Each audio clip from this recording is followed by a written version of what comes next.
Okay, now you're talking about how I got kicked out of everything, remember? Well, Alex, I mean, I think you might have been one of the few first graders that were removed from the classroom in Bradfield, to be removed and gone into a different setting.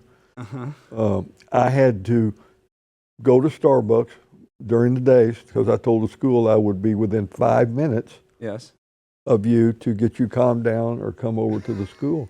And I spent more time at the school, and I went to Bradfield myself, but I spent as much time going to school as I did coming over to mitigate your conduct in the classrooms. That's true. That's true. And you see this picture right here. I think I got kicked out of Boy Scouts shortly thereafter, after this picture. And I think that's at the Bradfield Auditorium is where that is right there, Dad. I don't recall you being kicked out of Boy Scouts. Maybe I wasn't. Maybe I just had to leave that thing. You were never in Boy Scouts, you were in Cub Scouts. Cub Scouts, yes. But I don't think that you were ever asked to leave Cub Scouts. I've been kicked out of everywhere. I've been kicked out of city council meetings in 10 different states, almost. Right. It was suspended from LSU. Do you remember that? Here, show us too. That was one of the most traumatic times I've ever had. I remember that very well when we went down there and and I think you set a record for being suspended because you were drinking at a tailgate between Ole Miss and LSU. Yeah, that's true. Which is in a non-alcohol zone. I was so which drunk. was really unbelievable. But the best thing about all that, you haven't been drinking for for years. You're sober. So I don't know about sober, but go ahead. well, unless it's Diet Cokes, but you got off from drinking, which was a big deal because that was, I think you totaled your car at LSU from drinking. Yes, I did total it. I think that there was other type of conduct at LSU, fighting.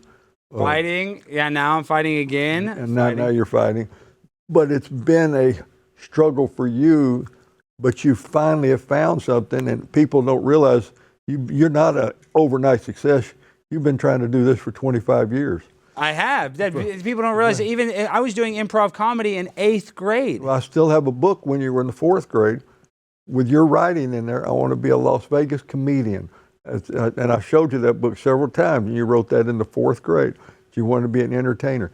When you ran for office at the Highland Park Middle School, you did your Steinios commercial. You remember that? Which I thought we got to bring that back. You got to do the Stein. You got to play a song and do Steinios here. They got to play that. I got to find that. I made a song, Jimmy, in 8th grade, Steinios. It won me the Enterprise City Mayor. I was right. You're the Enterprise City Mayor. Enterprise City. Then when you got to the high school, you were the not the student council. I was student council vice president. One student, it was called something else. There was a student council, then there was another government.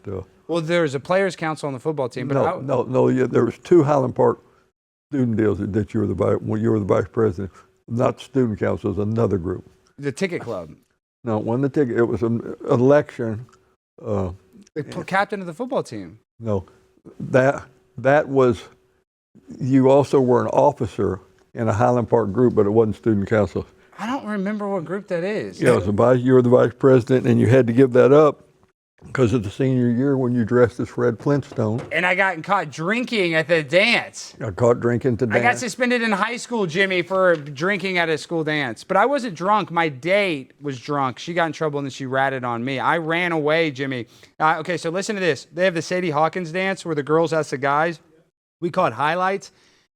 A girl asked me to go with her. She got caught being drunk. They knew I was her date, so they just expected that I was drunk as well. When they came and found me in the school dance, I'm dressed in a full Fred Flintstone outfit, and I live 1 block away from the high school. So as soon as the principal tried to, call the vice principal, but I'm saying the teachers got me and they brought me to the principal's office during the school dance. And as soon as I go to the principal's office, I'm like, this is not good. I see a cop, and then I see the girl, Betsy, she's getting a ticket. So I don't even stand to talk. I just run. I just literally turn away, and I just turn around and run out of the school. In your Fred Flintstone outfit? In my Fred Flintstone outfit, jump down the stairs, get away, make it home, and then I don't even tell my dad. I'm so scared that weekend. I actually went out of town to a lake house after the thing. I don't even tell my dad till Monday, and this is why my dad has my back so much. So we go into the meeting, and it's the vice principal, like Nyman. I don't even remember. Jimmy Nimitz. Nimitz. Okay, not Nimitz, but Jimmy. I went to school with him. Neitzel? What was Neitzel, it? Yeah, Jimmy Neitzel. Yeah. Very nice man. So Jimmy Neitzel, the vice president. So I have not told my dad that I ran away from the school and that I was drunk. And the school, this is on a Saturday night or Friday night of the dance, so they didn't see me till Monday. So first period Monday morning, they call me into the vice principal's office, and I'm so scared I haven't told my dad yet. My dad didn't know anything about it. My dad, they call him. They're like, Dad needs to come up here. We got to talk to him. Parent-teacher conference, whatever the hell they call it. As soon as my dad sits down, the principal's like, yeah, we're going to be suspending your son for 6 weeks because he was drunk at the school dance.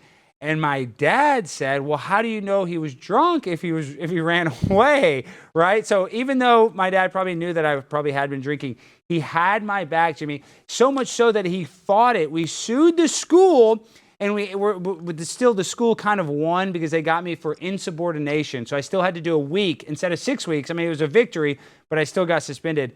So, Dad, I'm very appreciative you had my back. Well, the suit wasn't that. The suit was when you pushed the young man who was your friend in the cool room and y'all were just playing. That's not the lawsuit. Wilson Brown? When you pushed Wilson and they removed you as captain of the football team. Temporarily, because we got it straightened out. And then they were going to do something else. So that was over that deal. No, but we also I'm pretty sure we had to sue on the drinking thing. Yeah, I think we did because that was. Yeah, we sued the school multiple times. At the end of the year. Papa Stein, when you say I told Alex not to do it and he didn't listen to me, I feel that in my soul because that's basically been what I say every day for the last 6 months, and I just pray he listens to me. So, Dad, this is what I do with Jimmy. Jimmy's my producer. He went to Princeton. He's really smart. Both of his parents, well-to-do. He's, a nice young kid. But I have this thing that I call it where I fade Jimmy. So if there's a bad gambler in Vegas, right? Let's say you're a sports gambler. These people that are pro sports gamblers, they call it fade me. So they pick their picks, and since they're losing, you pick the opposite. It's called fading someone. So whatever Jimmy tells me to do, I just fade it. I do the exact opposite. And I still haven't caught on to use reverse psychology. Yeah, he gets really. Well, it wasn't reverse psychology. But you got to realize when Alex graduated from LSU, he came home, said, Dad, I'm going to California, and left like a week later. He didn't know anybody. He went out to Los Angeles.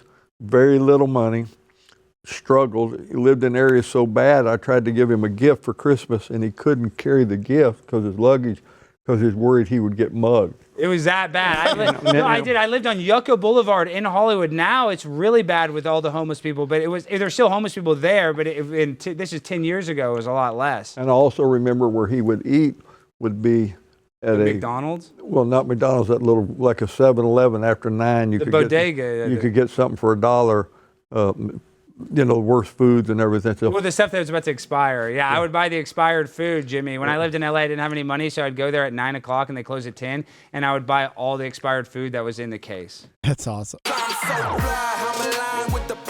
My grind so refined, I got no time for no games. Ask yourself